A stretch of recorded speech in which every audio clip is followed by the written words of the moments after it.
نحمده ونصلي ونسلم على رسوله الكريم. أما بعد، فأعوذ بالله من الشيطان الرجيم. بسم الله الرحمن الرحيم. قال الله تبارك وتعالى في القرآن المجيد والفرقان الحميد. اللہ تعالیٰ کا ارشاد ہے کہ قل ان کنتم تحبون اللہ فاتبعونی یحببکم اللہ ویغفر لکم ذنوبکم واللہ غفور رحیم. صدق اللہ العظیم.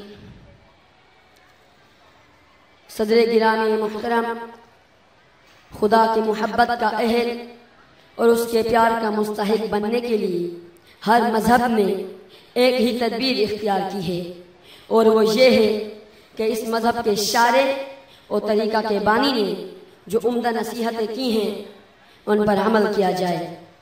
لیکن اسلام نے اس سے بہتر تدبیر اختیار کی ہے. اس نے اپنے پیغمبر کا عملی مجسمہ سب کے سامنے رکھ دیا اور اس عملی مجسمے کی پیروی اور اتباع کو خدا کی محبت کا اہل اور اس کے پیار کا مستحق بننے کا ذریعہ بنایا ہے. چنانچہ اسلام میں دو چیزیں ہیں، کتاب اور سنت.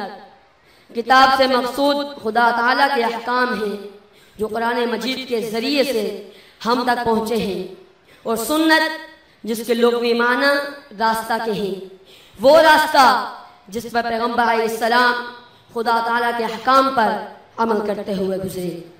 یعنی آپ کا عملی نمونہ جس کی تصویر احادیث میں بصورت الفاظ ہے. الغرض ایک مسلمان کی کامیابی اور تکمیل روحانی کے لیے جو چیز ہے وہ سنت نبوی ہے. وہ تمام اشخاص جو کسی مذہب کے حلقہ اطاعت میں داخل ہوں ناممکن ہے کہ وہ کسی ایک ہی صنف انسانی سے متعلق ہوں. اس دنیا کی بنیاد ہی اختلاف عمل پر ہے. باہمی تعاون اور مختلف کاموں اور پیشوں کے ذریعے سے ہی یہ دنیا چل رہی ہے. اس میں بادشاہ یا رئیس جمہور اور حکام بھی ضروری ہیں اور محکوم بھی، مطیع اور فرما بردار رعایا بھی، امن و امان کے قیام کے لیے قاضیوں اور ججوں کا ہونا بھی ضروری ہے، اور فوجوں کے سپہ سالاروں اور افسروں کا بھی. غریب بھی ہیں، دولت مند بھی، رات کے عابد و زاہد بھی ہیں اور دن کے سپاہی اور مجاہد بھی، اہل و عیال بھی ہیں اور دوست و احباب بھی، تاجر اور سوداگر بھی ہیں، امام اور پیشوا بھی. غرض اس دنیا کے نظم و نسق ان مختلف اصناف کے وجود اور قیام ہی پر موقوف ہے، اور ان تمام اصناف کو اپنی اپنی زندگی کے لیے عملی مجسمہ اور نمونے کی ضرورت ہے. اسلام ان تمام انسانوں کو سنت نبی کی اتباع کی دعوت دیتا ہے.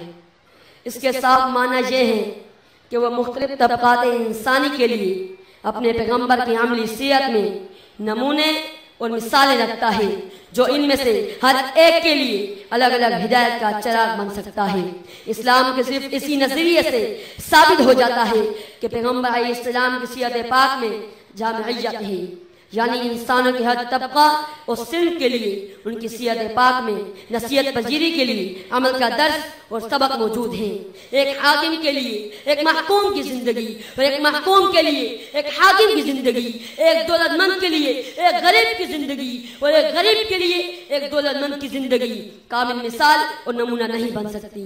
اسی لیے ضرورت ہے کہ عالمگیر اور دائمی پیغمبر کی زندگی ان تمام مختلف مناظر کے رنگ برنگ پھولوں کا گلدستہ ہو.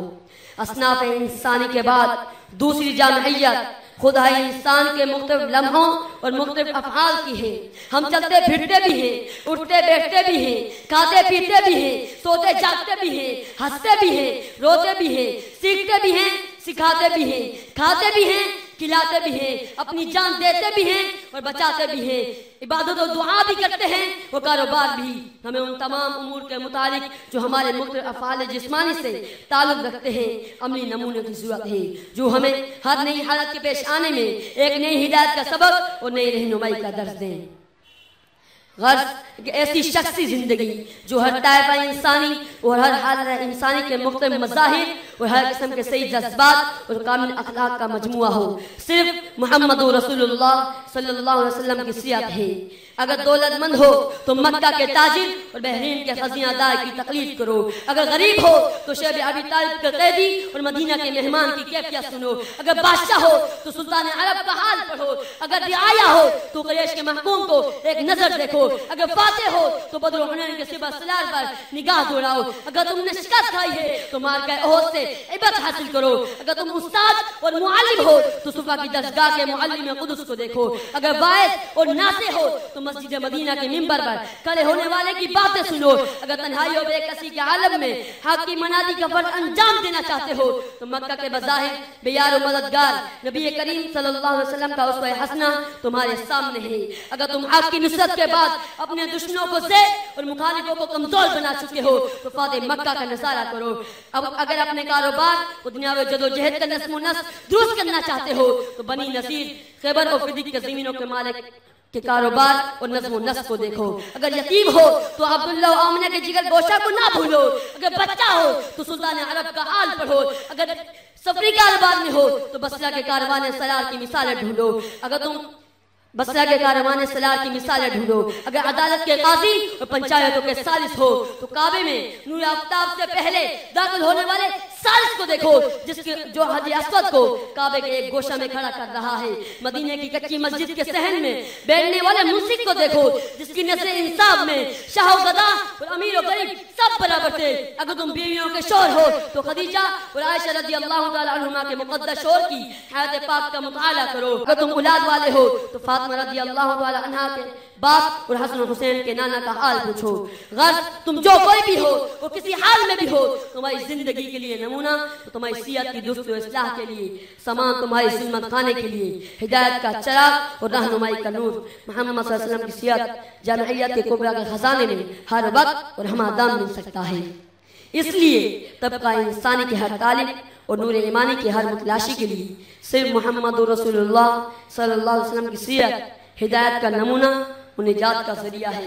جس کی نگاہ کے سامنے محمد رسول اللہ صلی اللہ علیہ وسلم کی سیرت ہے، اس کے سامنے نوح و ابراہیم، ایوب و یونس، موسیٰ اور عیسیٰ علیہ السلام سب کی سیرتیں موجود ہیں۔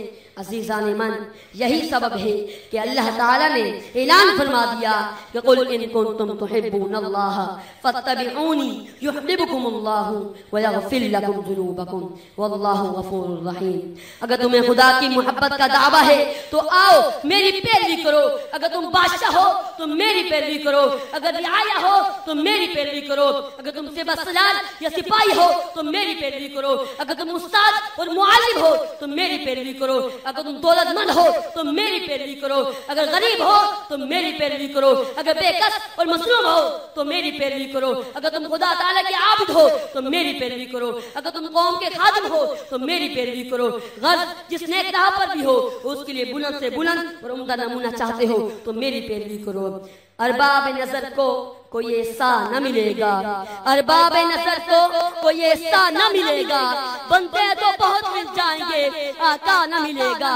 تاریخ اگر ڈھونڈے گی ثانی محمد، ثانی تو بڑی چیز ہے سایہ نہ ملے گا، ثانی تو بڑی چیز ہے سایہ نہ ملے گا۔ وما علینا الا البلاغ۔